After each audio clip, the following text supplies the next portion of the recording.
Hello hi. आता हा part दुसरा आहे कारण व्हिडिओ खूप लांबला जाईल. ॲक्च्युली 15-35 मिनटाचा हा व्हिडिओ झाला आहे म्हणून मी नवीन व्हिडिओ चालू करते. मग डिप्रेशन मला अभिनवच्या डिलेवरीच्या नंतर लगेचच मला म्हणजे 3 म्हणजे अभिनवच्या डिलेवरीनंतर मला म्हणजे मी सतत झोपायचे, सतत झोपच यायची. मला काहीच कळायचं नाही की पित्तामुळं असा त्रास होतो आहे, की झोप झाली नाही म्हणून होतो आहे, की सर्दीचा मला ॲलर्जीचा त्रास होता त्याच्यामुळं असं होतं आहे, की काहीच कळायचं नाही. साधे डॉक्टर्स वगैरे सगळं करून झालं, 3 महिने पित्ताची औषधं वगैरे सगळी खाऊन झाली, पण कोणालाच अंदाज लागला नाही. मग शेवटी मला गोपींनी आणि उदयांना येतात बेळगावचे, त्यांनी मला भोगले डॉक्टर म्हणून बेळगावला आहेत त्यांच्याकडे घेऊन गेले आणि त्यांनी सांगितलं की मानसिक त्रास आहे होतो आहे तिला. माझी हिस्ट्री सगळी सांगितल्यावर त्यांच्या लक्षात आलं की हिला मानसिक डिप्रेशन झालेलं आहे आणि ही ट्रीटमेंट खूप लांबवली गेली आणि औषधं वगैरे गोळ्या वगैरे खूप चालू होत्या माझ्या. मग कोल्हापूरमध्ये पण डॉक्टर पद्मराज पाटील ह्यांच्याकडे पण कॉलनीतच आहेत ते डॉक्टर, त्यांच्याकडे पण माझी ट्रीटमेंट खूप वर्ष चालू होती. मग त्यांनी एकदा काय झालं की मी असं खूप डिप्रेशनमध्ये गेले, सतत झोपायचे, 8-8 दिवस आंघोळ करायची नाही, अंगाचा घाण वास यायचा, ब्रश करायची नाही, तोंडाचा घाण वास यायचा, माझ्याकडे मुलं यायची नाहीत, मला कोण म्हणजे असं विचारपूस वगैरे काही नाही, पूर्णपणे निराशा, पूर्णपणे बाहेरचा संबंध म्हणजे मिटलेलाच माझा. काही मी बाहेर जात नव्हते, येत नव्हते, कार्यक्रम नाही, दिवसभर गाऊनवरच, महिना गाऊनवर घालायचे. आंघोळ मला मम्मी घालायची, आंघोळ मला माझे मिस्टर घालायचे, गोपी घालायची. गोपीने मला खूप साथ दिली. ते जर माझ्यासोबत नसते तर आज मी इथं तुमच्याशी हा व्हिडिओ बनवूच शकले नसते. मग खूप मला गिल्टी फील व्हायचं, मला अपराधी वाटायचं की मी ना चांगली आई होऊ शकले, ना चांगली सून होऊ शकले, ना मुलगी होऊ शकले, काय उपयोग आहे माझा या जगात राहून, असं खूप वाटायचं मला. जे डिप्रेशनमध्ये होतं ना ते सगळं व्हायचं. मला जेवणावरची इच्छा निघून गेलेली, खायचं नाही, प्यायचं नाही, लघवीला जायचं नाही, 15-15 दिवस मोशन व्हायचं नाही मला. मोशन झालं तर ते एकदम इतकं घट्ट व्हायचं की ती लेंडी बनायची. मग त्याचा भयानक त्रास व्हायचा मला. ते सीझर्सला होतं ना आपल्याला त्रास, तसा व्हायचा. मग तो त्रास सगळा अनुभवला मी, सगळं सहन करत गेले, सगळं सहन करा. पण एका पॉईंटनंतर मला असं झालं की नाही, आता आपण आयुष्य संपवायला पाहिजे. आणखीन मी तेव्हा असा निर्णय घेतला की मग फॅनला मी माझी साडी गुंडाळली. तेव्हा रूममध्ये कोणीच नव्हतं, दरवाजाला कडी लावली आणि आत्महत्येचा प्रयत्न केला मी. पण त्यातून मला श्रीनिवासनं बघितला खिडकीतून वरून आणि श्रीनिवासनं मला वाचवलं. सगळे आत गोळा झाले आणि हे मला ॲक्च्युली माहिती नव्हतं कारण माझी शॉक ट्रीटमेंट झाली. डॉक्टर गुरुदास हरचे आणि त्यांचे मुलगा आहेत आणि त्यांची सून पण बालरोग म्हणजे सायकॅट्रिक्स आहेत, डॉक्टर सायकॅट्रिक्स आहेत, MD आहेत तिघंही, आणि जनरल त्या मॅडम आहेत, मोठ्या मॅडम आहेत. छोटे सर आणि छोटे मॅडम पण डॉक्टरच आहेत, सायकोलॉजिस्टच आहेत ते पण. आणखीन मग तिकडे ट्रीटमेंट चालू होती लॉकडाऊनमध्ये 2 महिने. मला तो प्रसंग विसरण्यासाठी मला 15 इंजेक्शन ECT चेक करण्यात आले. ECT म्हणजे शॉक ट्रीटमेंट. मग तो निर्णय मम्मीनं सगळ्या व्यवस्थित सगळ्यांकडे चौकशी करून, मग म्हणजे ते ना मेंदूला व्हायब्रेट करते. तो फक्त 1-2 मिनटाचा शॉक असतो आहे, सेकंदच असतो आहे काही, पण ते असं मेंदूतल्या ज्या शिरा असतात ना त्या उत्तेजन होतात, अशा उत्तेजन होतात. मग डॉक्टरांनी सगळा निर्णय सांगितला त्यांना, काय साईड इफेक्ट होतात, काय नाही होत, कसं बरं होईल, कशी रिकवर होईल. बाहेरच्या देशात हे नॉर्मल आहे, आत्ता शॉक घेतात, संध्याकाळी कामाला जातात, असं सगळं सांगितलं. मग सगळा हा निर्णय घेतला आणि लॉकडाऊनमध्ये माझी शॉक ट्रीटमेंट झाली. मला 12 इंजेक्शन करण्यात आले. तिथलं सगळ्या हॉस्पिटल, तिथला पण स्टाफ सगळा छान होता, चांगला होता. सगळ्यांनी माझी खूप मदत केली, खूप आभार त्यांचे.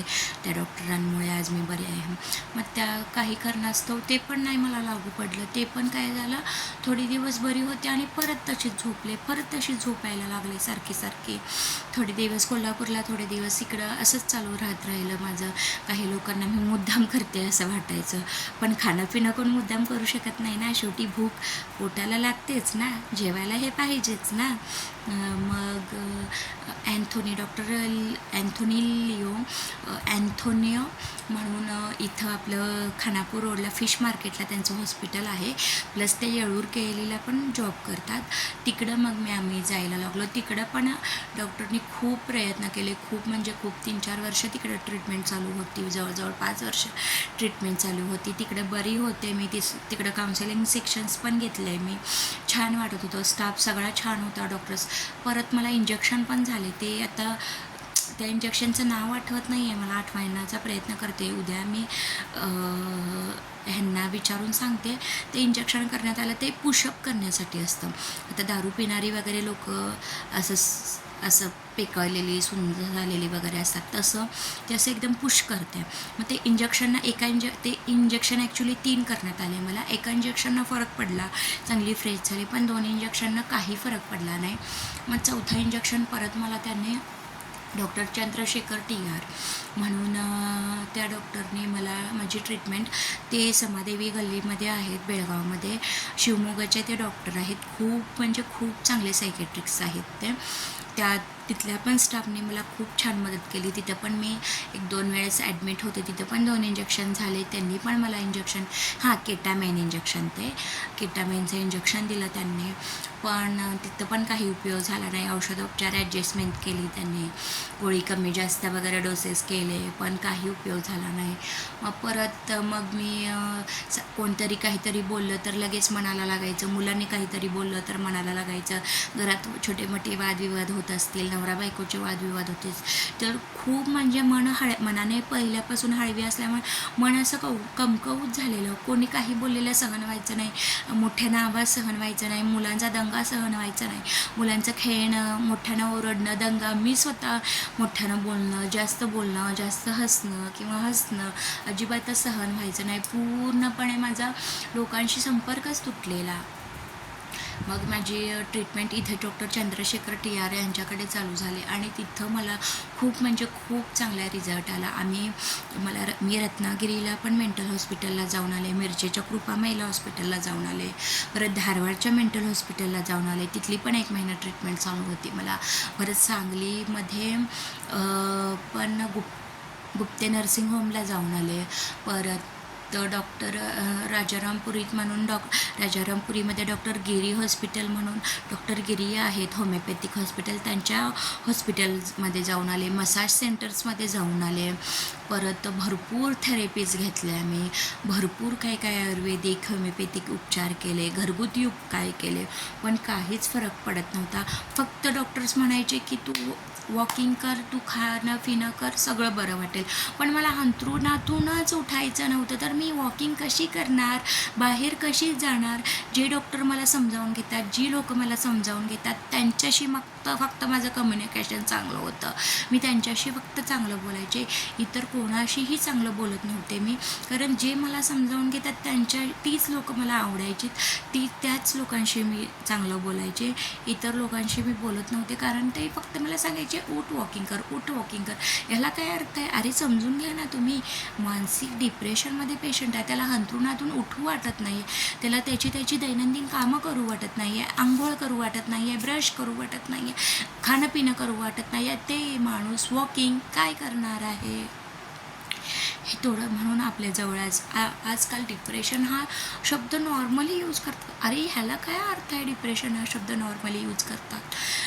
कारण मी डिप्रेशनमध्ये गेलेलो 1-2 महिन्यासाठी कोण डिप्रेशनमध्ये जात नाही. डिप्रेशन हा खूप मोठा काळ आहे, खूप म्हणजे खूप मोठा काळ आहे. मी थायरॉईडच्या गोळ्या खाल्लेल्या भरपूर, तो सुसाईड प्लॅन केलेला मी विहिरीत पडायला गेलेले, तो सुसाईड प्लॅन केलेला मी. आत्ता परवाची गोष्ट आहे. बरंच वाटत नाही आहे अजिबात. सगळ्या सहनशक्ती, गोपींचा त्रास बघत नव्हता, मुलांचा त्रास बघत नव्हता.